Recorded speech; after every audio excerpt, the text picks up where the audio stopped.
আসসালামু আলাইকুম, welcome to my channel. আজ আমি যে রেসিপিটা আপনাদের সঙ্গে শেয়ার করব সেটা হচ্ছে বিউলির ডালের বড়ি।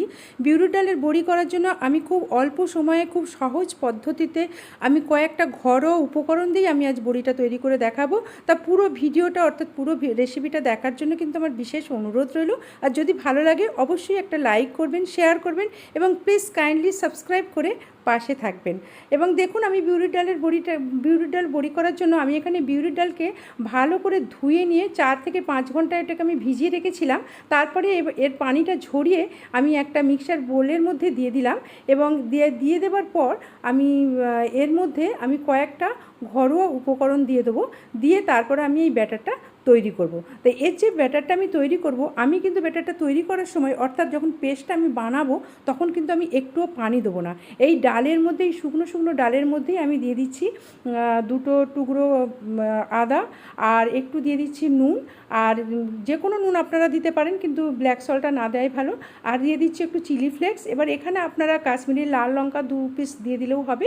দিয়ে আমি সবগুলো দিয়ে একটা ব্যাটার তৈরি করে নিলাম।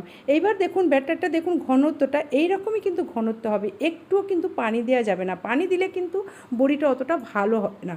তা ব্যাটারটা আমি কিন্তু অনেকবার বোলের মধ্যে, মিক্সার বোলের মধ্যে কিন্তু অনেকবার ঘুরিয়ে ঘুরিয়ে অনেকটা স্মুথ ব্যাটার তৈরি করে নিয়েছি একদম।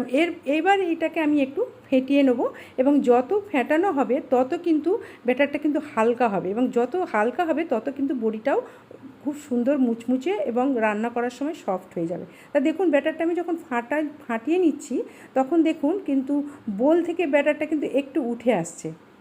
এইভাবে বোল থেকে যখন ব্যাটারটা উঠে আসবে তখনই মনে করে নিতে হবে যে ব্যাটারটা কিন্তু অনেকটা হালকা হয়ে গেছে। আর যদি সেরকম না মনে হয়, একটা বাটিতে একটু পানি নিয়ে যদি ব্যাটারটা একটু দিয়ে দেখেন, যদি মনে হয় পানি থেকে ওপরে ব্যাটারটা উঠে আসছে পানির ওপরে, তাহলে কিন্তু মনে করবেন একদমই আমার ব্যাটারটা রেডি হয়ে গেছে। তা দেখুন আমার বোল থেকে যেহেতু ছেড়ে দিচ্ছে ব্যাটারটা, সেই জন্য আমি বোলের তলানিটা ছেড়ে দিচ্ছে, সেই জন্য আমি বুঝে নিচ্ছি আমার ব্যাটারটা হালকা হয়ে গেছে।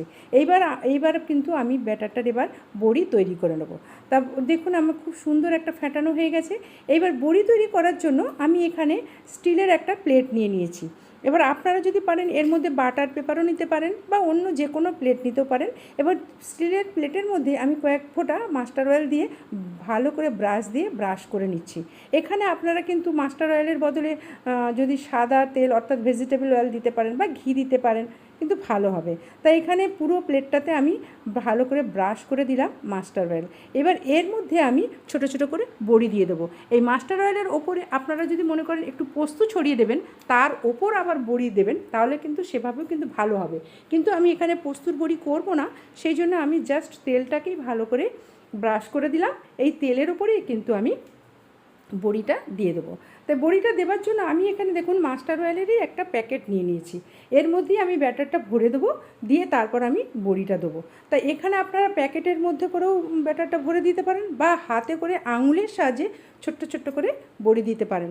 কিন্তু এই ব্যাটারটা যদি এই প্যাকেটের মধ্যে করে বড়ি দেওয়া যায়, খুব সহজে পাতলা পাতলা সুন্দর ছোট্ট ছোট্ট বড়ি হবে এবং সেটা খুব তাড়াতাড়ি শুকিয়েও যাবে।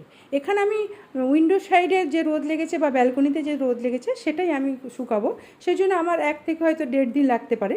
আর আপনারা যদি ছাদের চড়ার রোদে এটাকে শুকিয়ে দেন তাহলে একদিনেই কিন্তু শুকিয়ে যাবে, একদিনেই শুকিয়ে যাবে, নেক্সট দিন আপনারা আরামসে এনজয় করতে পারবেন।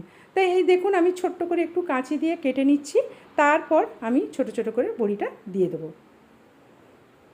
এখানে আমি একদম ছোট ছোট করে বড়ি দিচ্ছি, আপনারা পারলে একটু বড়ও দিতে পারেন বা কোনো ডিজাইন যদি করতে পারেন তাও করতে পারেন।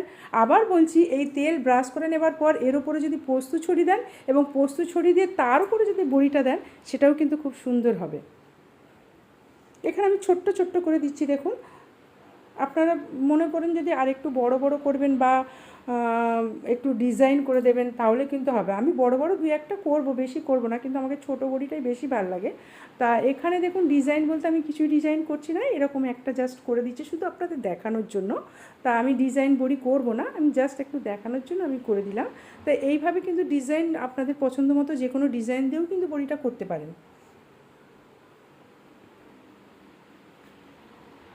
2-1টা আমি করে জাস্ট আপনাদের দেখাচ্ছি।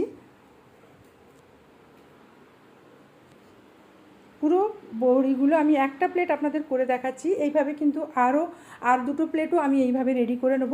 নিয়ে তারপরে 1 দিন থেকে 1.5 দিনের মধ্যেই কিন্তু আমার বড়িটা শুকিয়ে যাবে এবং আমি প্রত্যেক রোদ যখন ওঠে আমি বছরে 2-3 বার এই বড়িটা আমি তৈরি করি। তা আজকে আমার রোদটা ভালো ছিল সেই জন্য আমি করেছি, এবং শীতকালেও আমি এটা করে নিই, বা অনেক সময় প্রচণ্ড গরমেও আমি কিন্তু করে নিই। এগুলো আরামসে করা যায় এবং অল্প অল্প করে অল্প অল্প করে কিন্তু এনজয় করে বা রান্না করে শেষ করে দেওয়া যায়। তা এইভাবেই কিন্তু আমি বছরে 2-1বারই করে থাকি, একবারই যে করি তা না। তা দেখুন এইভাবে আমি সব বড়িগুলো দিয়ে দিচ্ছি এবং আরও দুটো প্লেট আছে সেগুলোও আমি এইভাবেই দিয়ে দেবো। দিয়ে 1.5 দিন থাকবে, তার মধ্যে আমার বড়িগুলো শুকিয়েও যাবে এবং প্লেট থেকে যেহেতু তেলকে আমি ভালো করে ব্রাশ দিয়ে লাগিয়ে দিয়েছি, সুতরাং বড়িগুলো আরামসে শুকনো হয়ে গেলে উঠেও আসবে প্লেট থেকে। দেখুন আমি এখানে 2-3টে প্লেট এইভাবে করে নিয়েছিলাম এবং কয়েকটা আমি বড় বড় করেছি আপনাদের দেখানোর জন্য, আর বাদবাকিগুলো আমি একদম ছোট ছোট করে করেছি এবং প্লেট থেকে আরামসে উঠে গেছে এবং একদম মুচমুচে হয়েছে এবং দেখুন আরামসে ভেঙেও যাচ্ছে। এইভাবে কিন্তু মুচমুচে করে নিলে কিন্তু আর তরকারিতে যখন আমি দেবো এটা আরামসে কিন্তু নরমও হয়ে যাবে, সফট হয়ে যাবে। তাই রেসিপিটা যদি ভালো লাগে অবশ্যই ট্রাই করবেন, বানাবেন, খাবেন এবং টেস্ট কীরকম হলো আজিমা রান্নাঘরের কমেন্ট সেকশনে অবশ্যই জানাবেন।